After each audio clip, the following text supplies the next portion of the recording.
Assalamualaikum teman-teman. Balik lagi bareng saya Ustadz Nuri. Hari ini kita akan membahas salah satu momen paling menegangkan dalam hidup manusia, yaitu saat sakaratul maut dan awal kehidupan di alam kubur. Setiap manusia pasti akan melewati sakaratul maut.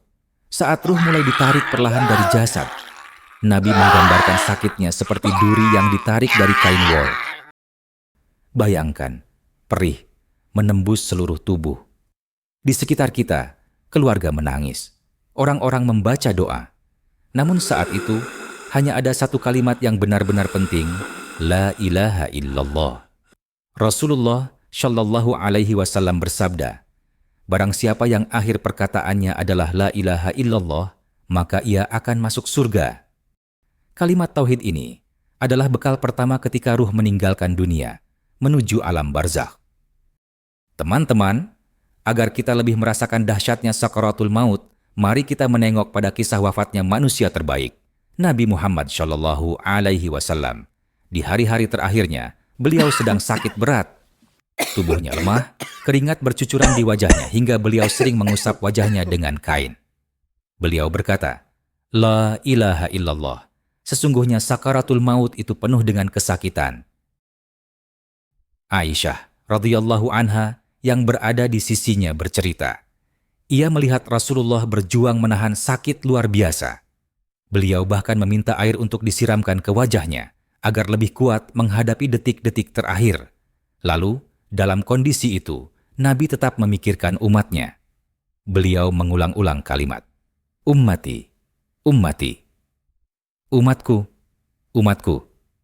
Dan akhirnya, ruh beliau pun dijemput oleh malaikat maut dengan penuh kelembutan. Rasulullah meninggal di pangkuan Aisyah hari Senin 12 Rabiul Awal setelah memberi teladan bagaimana seorang mukmin menghadapi sakaratul maut dengan penuh kesabaran dan keteguhan iman. Seketika Madinah berguncang dalam kesedihan. Teman-teman, kisah wafatnya Rasulullah memberi pelajaran besar bahwa tidak ada seorang pun yang bisa lari dari sakaratul maut. Nabi saja yang paling mulia, yang paling dicintai Allah, tetap merasakan sakitnya maut. Dan inilah yang akan kita alami juga. Maka mari kita bayangkan perjalanan kita sendiri setelah ruh terpisah dari jasad, apa yang akan terjadi pada tubuh kita. Setelah itu, jasad dimandikan, dikafani, lalu dibawa menuju liang lahat. Semua orang mengantar, suaranya pelan, wajahnya penuh duka. Mereka mengangkat jenazah kita, lalu mengiringinya ke liang lahat. Lalu tubuh kita dimasukkan ke dalam tanah, diselimuti kain kafan putih. Perlahan, tanah ditimbunkan, dan suara orang-orang semakin menjauh. Dan ketika langkah terakhir para pengantar menjauh, hilanglah cahaya, hilanglah suara.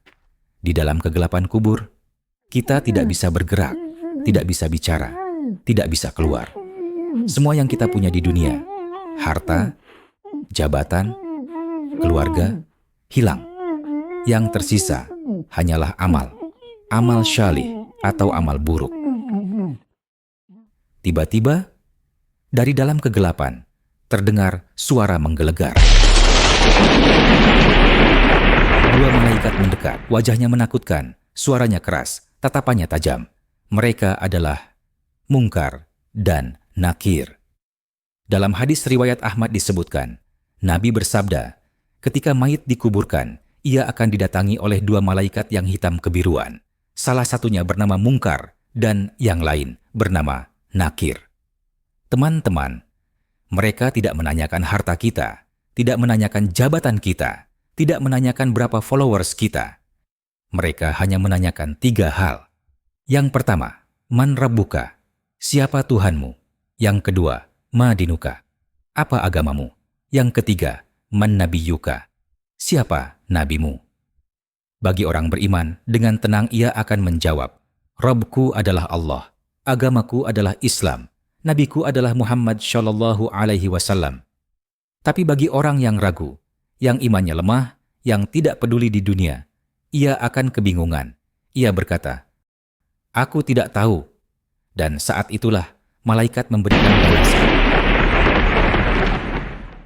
Bagi yang beriman, kuburnya akan dilapangkan sejauh mata memandang. Ia akan merasakan angin sejuk, tidur nyenyak, hingga datang hari kiamat. Tapi bagi yang ingkar, kuburnya akan disempitkan hingga tulang rusuknya bertumpuk satu sama lain. Ia akan merasakan panas, tekanan, dan siksaan yang tidak terbayangkan. Jadi teman-teman, mari kita bayangkan ulang.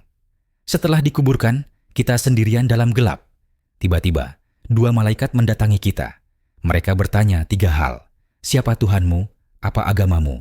Siapa nabimu? Jawaban kita akan menentukan apakah kubur menjadi taman surga atau jurang neraka. Teman-teman, pertanyaan ini bukan sekadar hafalan. Jawaban yang keluar di alam kubur adalah hasil dari iman, keyakinan, dan amal kita selama hidup di dunia. Terima kasih sudah menonton sampai akhir.